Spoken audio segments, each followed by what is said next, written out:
Hello दोस्तों, स्वागत है आपका सृष्टि डबल ऑनलाइन क्लासेज में।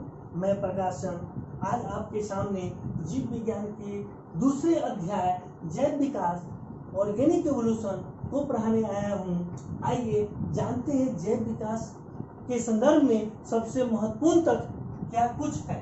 सबसे पहले बच्चों, जीवन की उत्पत्ति एवं विकास अब तक प्रस्तुत की गई जीवन की उत्पत्ति के संदर्भ में सबसे आधुनिक एवं विस्तृत सर्वमान्य सिद्धांत को जो है AI ओपेरियन ने 1924 में पदार्थवाद एवं भौतिकवाद के नाम से प्रस्तुत अपनी पुस्तक 1934 में द ओरिजिन ऑफ लाइफ में विस्तृत व्याख्या इन्होंने प्रस्तुत की थी। उन्होंने बताया था कि पृथ्वी पर जीवन की उत्पत्ति अचानक रासायनिक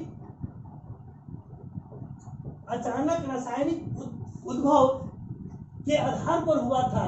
सर्वप्रथम पृथ्वी का उद्भव जो है अंतरिक्ष की एक घूर्णन व ज्वलनशील पिंड के टकराने से हुई थी। उन्होंने विश्वास व्यक्त किया था कि पृथ्वी का प्रारंभिक तापमान 3000 डिग्री सी से 6000 डिग्री सी के बीच रहा होगा और गैसीय अवस्था में बहुत सारे तत्वों के अलावा रासायनिक तत्व जैसे carbon, sulphur, hydrogen, oxygen, nitrogen के स्वतंत्र परमाणु इस समय पृथ्वी पर मौजूद रहे होंगे।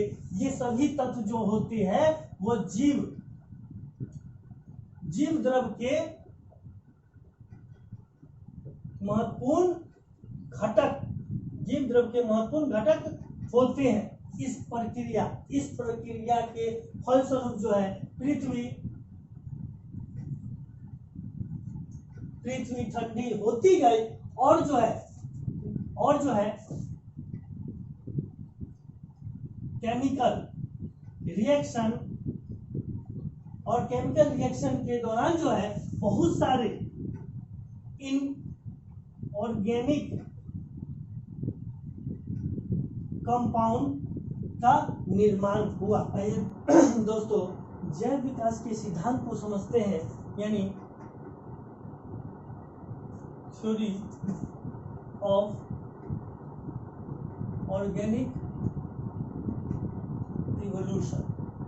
इसके तहत जो है क्या क्या है 19वीं शताब्दी में जो है जैव विकास के संदर्भ में जितनी भी संकल्पनाओं थी उन सभी में मात्र 3 संकल्पनाओं को सर्वोपरि स्थान दिया गया, जिसमें पहला लैमार्क है, दूसरा डार्विनवाद है और तीसरा उत्परिवर्तनवाद। आइए समझते हैं। सबसे पहले यानी कि लैमार्क साहब के जो दिए गए सिद्धांत थे, लैमार्कवाद में क्या कुछ उसने कहा। फ्रांसीसी जीव विज्ञानी लैमार्क साहब ने जैव विकास के संदर्भ में जो है अपनी प्रथम परिकल्पनाओं को जन्म 1809 में अपनी पुस्तक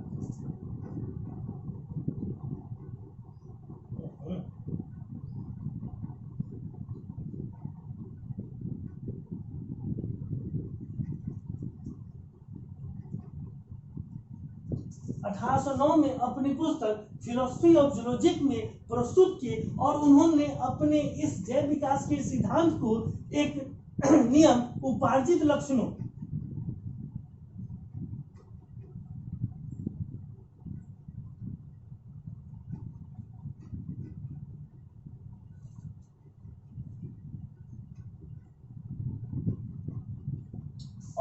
जैव विकास के सिद्धांत को उपार्जित लक्षणों की वंशागति सिद्धांत कहा। इसे अंग्रेजी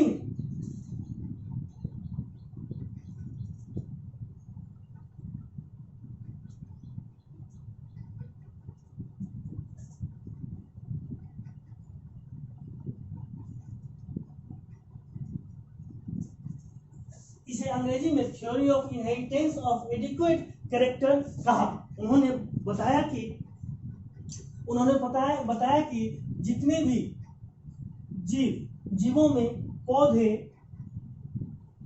प्लस जंतु जितने भी पौधे व जंतु हैं उन पे उनके जीवन रीतियों, आचरण वातावरण स्वभाव में वातावरण का सीधा प्रभाव पड़ता है, या वातावरण में होने वाले जो परिवर्तन होते हैं उनका सीधा डायरेक्ट इम्पैक्ट किस पर पड़ता है, ये समस्त जीवों पर, जिसमें पौधे एवं जंतु दोनों आते हैं। उन्होंने बताया कि वातावरण में आए हुए परिवर्तनों के अनुसार जीवों पर जो प्रभाव पड़ते हैं, जिससे उनके अंगों का कुछ प्रयोग तथा कुछ अनुप्रयोग की नई आदतें विकसित हो जाती है। वातावरण में होने वाले इन परिवर्तनों के कारण जो कुछ उनके जीवन पर प्रभाव पड़ते हैं, जिससे नई आवश्यकताएं उत्पन्न होती है, और इन आवश्यकताओं के अनुप्रयोग व प्रयोगों की नई आदतें विकसित होने के उपरांत जो है उनकी शारीरिक संरचनाएं में परिवर्तन, यानी कि उनके बॉडी पर, उनके लाइफ पर एक बुरा प्रभाव पड़ता है, जिसके कारण उनकी शारीरिक संरचनाएं में जो है असर पड़ती है, और शारीरिक संरचनाएं जो है भिन्न हो जाती हैं, जिसके फलस्वरूप जो है एक उपार्जित लक्षण बनते हैं। यानी कि इसके इन्होंने बताया कि उपार्जित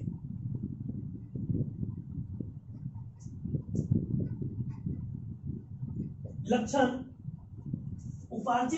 बनते हैं। इन उपार्जित लक्षणों के द्वारा उन्होंने बताया कि इन उपार्जित लक्षणों की वंशागति सिद्धांत को द्वारा ही जो है एक नई जातियां उत्पन्न होती है, और इन जातियों से ही जो है मतलब जीवों का क्रम ये आगे की ओर बढ़ता जाता है।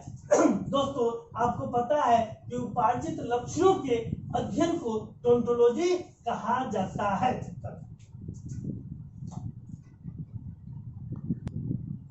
आइए दोस्तों, अब जानते हैं कि लैमार्क साहब की आलोचना, ये बहुत बार परीक्षाओं में पूछा है कि लैमार्क वाद की आलोचना किसने की। तो आइएगा,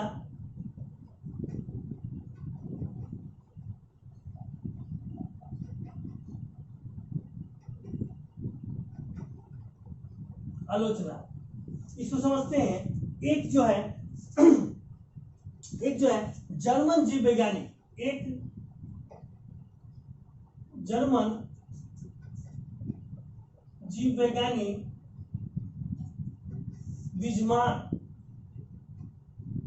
विजमान साहब थे। विजमान साहब ने लैमार्क के उपार्जित लक्षणों के वंशागति सिद्धांत को पढ़ा, और उन्होंने इस वंशागति सिद्धांत को प्रूफ करने के लिए 20 से 22 पीढ़ियों तक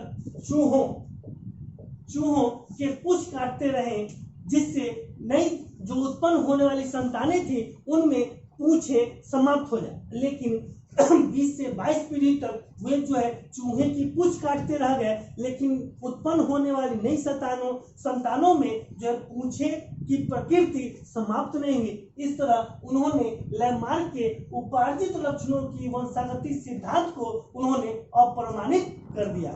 दोस्तों, आइए अब दूसरा डार्विनवाद को पढ़ते हैं। डार्विनवाद यानी दो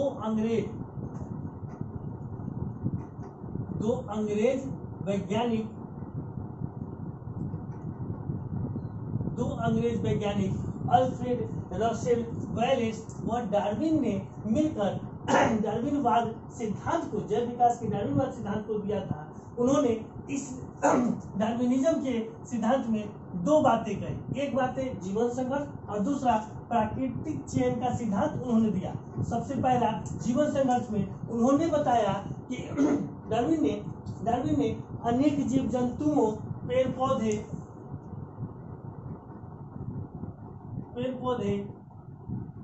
जीवाश्मों को एकत्रित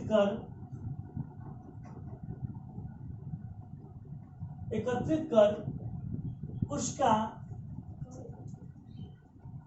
अध्ययन किया, और निष्कर्ष निकाला कि प्रत्येक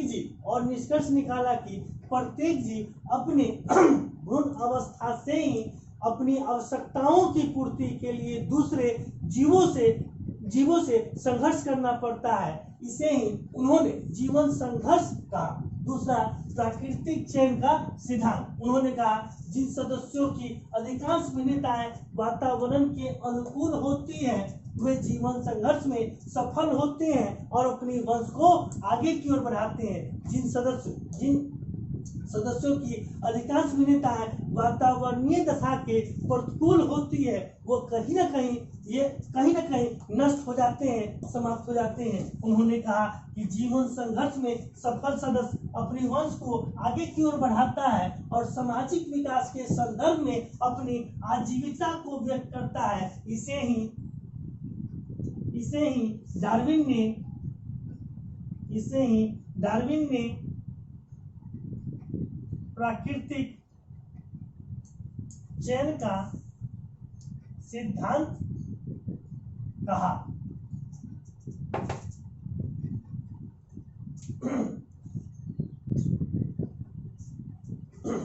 नेक्स्ट आइएगा दोस्तों, देखिएगा नव डार्विनवाद क्या थे।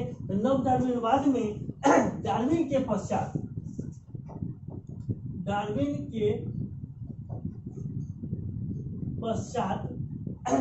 पश्चात उनके समर्थकों द्वारा जो है डार्विन के सिद्धांत को जो है जीनवाद के सांचे में ढाल दिया गया और उसे एक नया नाम जो है नव डार्विनवाद दिया गया। इसके अनुसार इनके अनुसार कहा गया कि सभी जीव जाति पर कई कारकों का एक साथ प्रभाव पड़ता है जिससे इस जाति से कई नई जनजातियों का निर्माण हो जाता है, बन जाता है। ये कारक, अब ये कारक क्या है तो पहला विविधता, दूसरा उत्परिवर्तनवाद और तीसरा प्राकृतिक वर्णन, चौथा क्या है जनन। इन सभी जो है कारकों का किसी जीव पर एक साथ प्रभाव पड़ता है जिससे इस जातियां से जो है दूसरी नई जातियों का निर्माण हो जाता है। दोनों एक समान ही होते हैं। आइए दोस्तों तीसरे सिद्धांत को पढ़ते हैं। तीसरा सिद्धांत उत्परिवर्तनवाद है। हॉलैंड के पादप शास्त्री हुगो डिविज ने 1901 में जैव विकास के संदर्भ में अपने सिद्धांत उत्परिवर्तनवाद को दिया और उन्होंने कहा कि नए जीव जातियों की उत्पत्ति लक्षणों में छोटी स्थिर भिन्नताओं के प्राकृतिक चयन द्वारा पीढ़ी दर पीढ़ी संचय तथा क्रमिक विकास के फलस्वरूप नहीं हुआ, बल्कि यह एक उत्परिवर्तनवाद के फलस्वरूप हुआ है। इस प्रकार उत्पन्न जातियां के प्रथम सदस्य होते हैं वो उत्परिवर्तक कहलाते हैं जो एक शुद्ध नस्ल के होते हैं। उत्परिवर्तन अनिश्चित होते हैं, ये एक अंग पर या समस्त शरीर पर एक साथ प्रभाव पड़ता है, एक साथ उत्पन्न होते हैं सभी जीवों पर। चौथा क्या है, सभी जीवों पर उत्परिवर्तन की प्राकृतिक प्रकृति होती है, प्राकृतिक प्रवृत्ति होती है। दोस्तों देखते हैं जीवों के तुलनात्मक अध्ययन। इसमें समजात अंग है, दूसरे जो है समरूप अंग है और तीसरे जो है अवशेषी अंग है। सबसे पहले चर्चा करते हैं समजात अंग की, यानी कि वैसे अंग जो विभिन्न कार्य के लिए उपयोजित होते हैं, विभिन्न कार्य के लिए उपयोजित हो जाने के कारण जो है काफी असमान दिखाई देते हैं, परंतु मूल संरचना में एवं भ्रूणीय परिवर्तन में वे समान होते हैं। यानी मूल संरचना एवं भ्रूणीय परिवर्तन में वे समान होते हैं, समजात अंग कहलाते हैं। एग्जाम्पल से समझिएगा कि सील के फ्लिपर, चमगादड़ के पंख, घोड़े के टांग और मनुष्य के हाथ की संरचना एक जैसी होती है। सभी में ह्यूमेरस, रेडियो एनाकार्पस, मेटाकार्पस नामक हड्डियां ही पाई जाती है, परंतु इन सभी का कार्य अलग अलग है। सील के फ्लिपर तैरने के लिए, चमगादड़ के पंख उड़ने के लिए, घोड़े के टांग दौड़ने के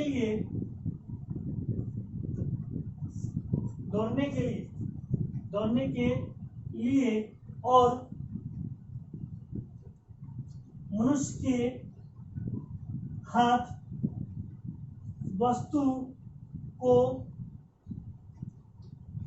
पकड़ने के लिए उपयोजित होते हैं। नेक्स्ट दूसरा जो आते हैं समरूप अंग, इसको समरूप अंग जिसको एनालोगस ऑर्गन कहा जाता है। आइए उसको समझते हैं कि वे अंग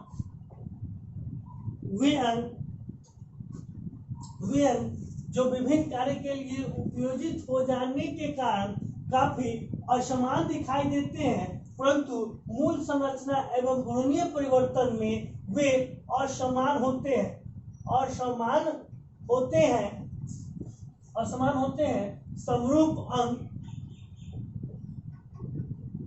समरूप अंग कहलाते हैं।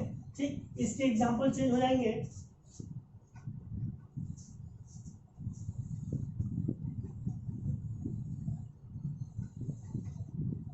इसके एग्जाम्पल हो जाएंगे तितली के पंख व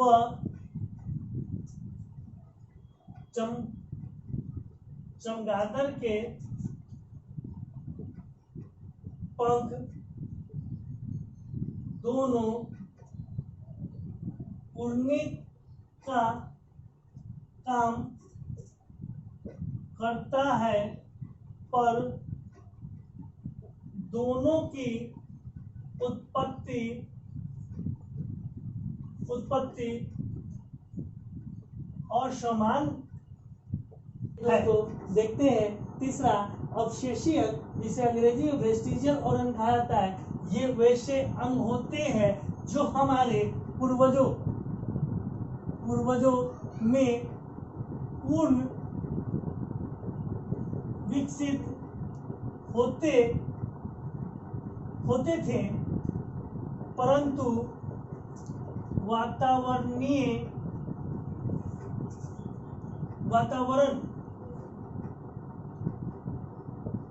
में बदलाव के कारण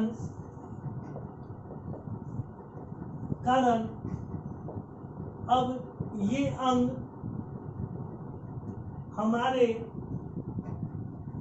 शरीर से विलुप्त हो गए हैं। अवशेषी अंग कहलाते हैं।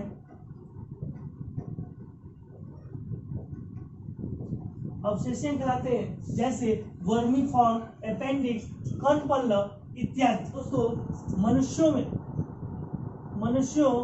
में लगभग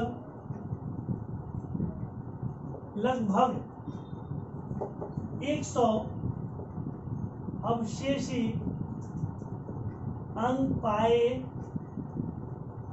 जाते हैं। तो ये थे बच्चों जैव विकास के संदर्भ में जितनी भी सिद्धांत प्रस्तुत की गई थी, जैसे वो उत्परिवर्तनवाद हो, चाहे डार्विनवाद हो, चाहे लैमार्क के वाद हो, ये सभी का समग्र अध्ययन हम लोगों ने इस वीडियो के माध्यम से पढ़ा। ये वीडियो आप लोग को पसंद आई होगी तो इस चैनल को सब्सक्राइब करें, शेयर करें और लाइक करें। जय हिंद।